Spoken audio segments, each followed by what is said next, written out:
जय हिंद दोस्तों, welcome to परीक्षा सफ़र। आज है 3 सितंबर। 3 सितंबर के जितने भी करंट अफेयर्स के इम्पोर्टेंट क्वेश्चन बन सकते हैं हम इस वीडियो में डिस्कस करेंगे। यदि आपको इस वीडियो की पीडीएफ फाइल चाहिए तो आप टेलीग्राम ग्रुप से डाउनलोड कर सकते हैं, जिसका लिंक वीडियो के डिस्क्रिप्शन में मिल जाएगा।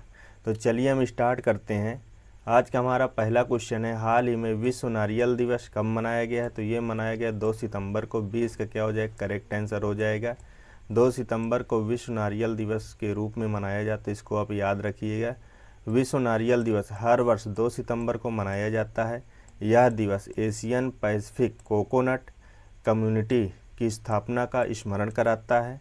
आज विश्व के 80 से अधिक देशों में नारियल की खेती होती है। इंडोनेशिया दुनिया का सबसे बड़ा नारियल उत्पादक है। भारत तीसरे स्थान पर है, जहां केरल, तमिलनाडु, कर्नाटक और आंध्र प्रदेश नारियल उत्पादक के प्रमुख राज्य हैं। इनको भी आप याद रखिएगा। अगला क्वेश्चन है, हाल ही में भारतीय वायुसेना में एयर ऑफिसर इंचार्ज मेंटेनेंस के रूप में किसे नियुक्त किया गया है? तो एयर मार्शल संजीव घुराटिया को ऑफिसर इंचार्ज मेंटेनेंस के रूप में नियुक्त किया गया है। तो 20 का क्या हो जाएगा? करेक्ट आंसर हो जाएगा। Air marshal Sanjeev Ghuratia AVSM ने भारतीय वायुसेना मुख्यालय में एयर ऑफिसर इंचार्ज मेंटेनेंस का कार्यभार संभाला है। 37 वर्षों की शानदार सेवा पृष्ठभूमि वाले इस वरिष्ठ अधिकारी को तकनीकी विशेषज्ञ और उत्कृष्ट नेतृत्व के लिए जाना जाता है। यह दायित्व तो वायुसेना के लॉजिस्टिक और रखरखाव से जुड़ा अत्यंत महत्वपूर्ण पद है, इसको भी आप याद रखिएगा। एयर मार्शल संजीव घुराटिया को इंडियन एयर फोर्स में एयर ऑफिसर इंचार्ज मेंटेनेंस के रूप में नियुक्त किया गया है, इनको आप याद रखिएगा। अगला क्वेश्चन है, हाल ही में महालेखा नियंत्रक का पदभार किसने संभाला है? तो महालेखक नियंत्रक का पदभार टीसीए कल्याणी ने संभाला है। 20 का क्या हो जाएगा? करेक्ट आंसर हो जाएगा। ये हैं टीसीए कल्याणी, इन्होंने अभी महालेखा नियंत्रक का पदभार संभाला है, इसको आप याद रखिएगा। ये भारतीय सिविल लेखा सेवा की 1991 बैच के अधिकारी हैं। कल्याणी इस प्रतिष्ठित पद को संभालने वाले 29वीं अधिकारी हैं, इसको भी आप याद रखिएगा। अभी हाल ही में रजित पुन्हानी ने भारतीय खाद्य सुरक्षा मानक प्राधिकरण के मुख्य कार्यकारी अधिकारी का पदभार ग्रहण किया है। कनाडा में भारत का नया राजदूत दिनेश के पटनायक को नियुक्त किया गया है। अंतर्राष्ट्रीय मुद्रा कोष के कार्यकारी अधिकारी के रूप में उर्जित पटेल नियुक्त किए गए हैं। जम्मू एंड कश्मीर बैंक ने एस कृष्णन को अपना नया नॉन एग्जीक्यूटिव चेयरमैन नियुक्त किया है।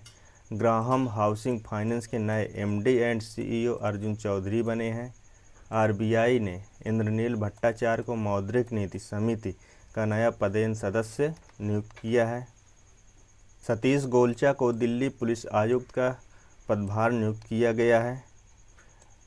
रवि नारायणन को एसएमएफजी इंडिया क्रेडिट का मुख्य कार्यकारी अधिकारी नियुक्त किया गया है। इंडसइंड बैंक के नए एमडी और सीईओ राजीव आनंद को नियुक्त किया गया है।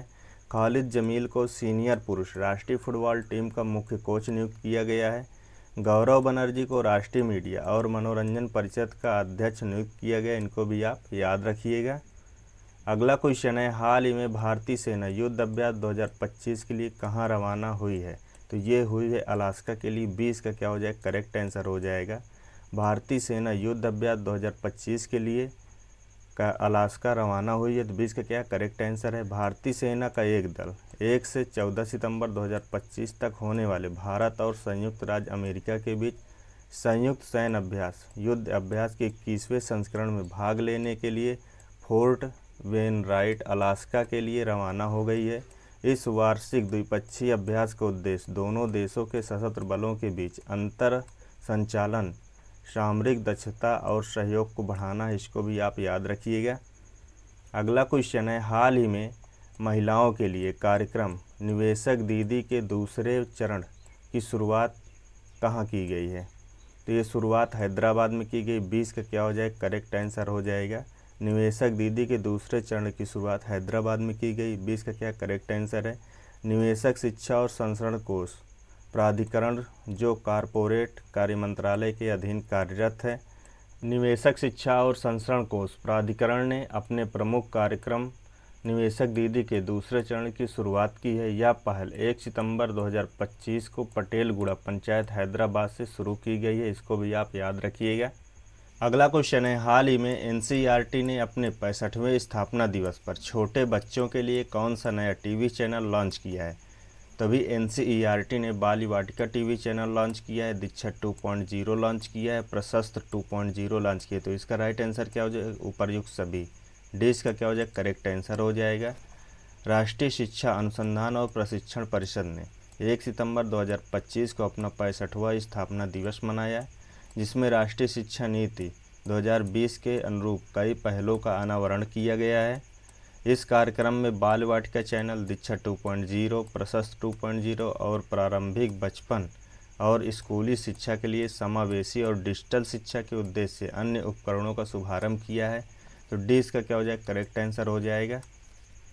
अगला क्वेश्चन है, हाल ही में अगस्त 2025 में भारत का जीएसटी संग्रह कितना दर्ज किया गया है? तो ये दर्ज किया गया 1.86 लाख करोड़ रुपए। सी इसका क्या हो जाएगा? करेक्ट आंसर हो जाएगा 1.86 लाख करोड़ रुपए अगस्त 2025 में भारत का जीएसटी संग्रह दर्ज किया गया। इसको आप याद रखिएगा। भारत ने अगस्त 2025 में 1.86 लाख करोड़ का जीएसटी संग्रह दर्ज किया है, जो वर्ष दर 6.5% वार्षिक वृद्धि दर्शाता है। मौसमी चुनौतियों और वैश्विक व्यापारिक दबावों के बावजूद यह आंकड़ा आर्थिक मजबूती को दिखाता है। इसको भी आप याद रखिएगा। अगला क्वेश्चन है, हाल ही में डच ग्रैंड प्रिक्स 2025 किसने जीती है? तो ये जीती है ऑस्कर पियास्त्री ने। सी इसका क्या हो जाएगा? करेक्ट आंसर हो जाएगा। ऑस्कर पियास्त्री ने डच ग्रैंड प्रिक्स 2025 जीती है। डच ग्रैंड प्रिक्स 2025 है क्या? तो ये एक रेसिंग गेम है जो Dutch grand prix 2025 Oscar Piastri ने जीती है। जैंडउर्ट में हुई 2025 डच ग्रैंड प्रिक्स सीजन के सबसे रोमांचक रेसों में से एक रही। ऑस्कर पियास्त्री ने मैकलेरन के लिए शानदार जीत दर्ज की, लेकिन सुर्खियों में सिर्फ उनकी जीत ही नहीं बल्कि कई नाटकीय रिटायरमेंट, डेब्यू, पोडियम और चैंपियनशिप समीकरणों में बदलाव भी रहे हैं। इसको भी आप याद रखिएगा। अगला क्वेश्चन है, हाल ही में 25वां शंघाई सहयोग संगठन शिखर सम्मेलन 2025 कहाँ आयोजित किया गया है? तो ये आयोजित किया गया है तियानजिन, चीन में। चीन के तियानजिन में 25वां शंघाई सहयोग संगठन शिखर सम्मेलन का आयोजन हुआ है। तो 20 का क्या हो जाएगा? करेक्ट आंसर हो जाएगा। प्रधानमंत्री नरेंद्र मोदी ने 31 अगस्त से 1 सितंबर 2025 तक चीन के तियानजिन में आयोजित 25वें शंघाई सहयोग संगठन शिखर सम्मेलन में भाग लिया।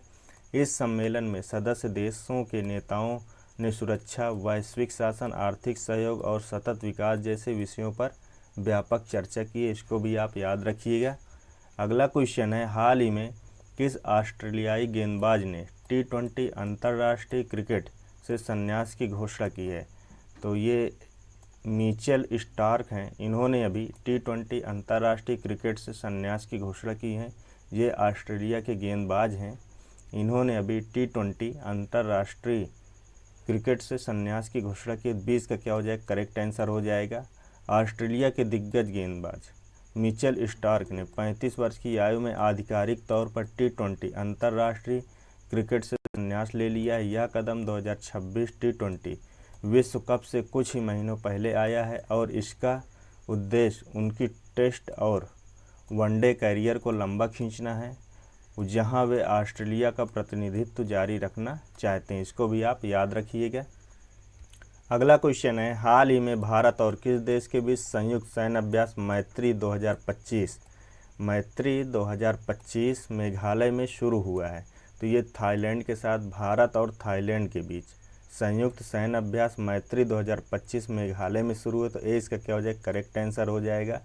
भारतीय सेवा और रॉयल आर्मी की सक्रिय भागीदारी के साथ 1 सितंबर को उमरोई के ज्वाइंट ट्रेनिंग नोड में 14वां संस्करण शुरू हुआ है।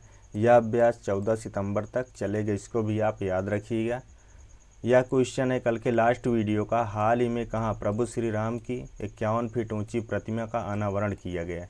तो ये कनाडा में किया गया। सी का क्या था? करेक्ट आंसर था। यह क्वेश्चन है आज आपके लिए, हाल ही में भारत का पहला AI संचालित जनजातीय भाषाओं का अनुवादक कौन सा लॉन्च किया गया है। ये 4 ऑप्शन दिए हुए हैं, जो भी करेक्ट है आप कमेंट बॉक्स में लिख करके बताएंगे।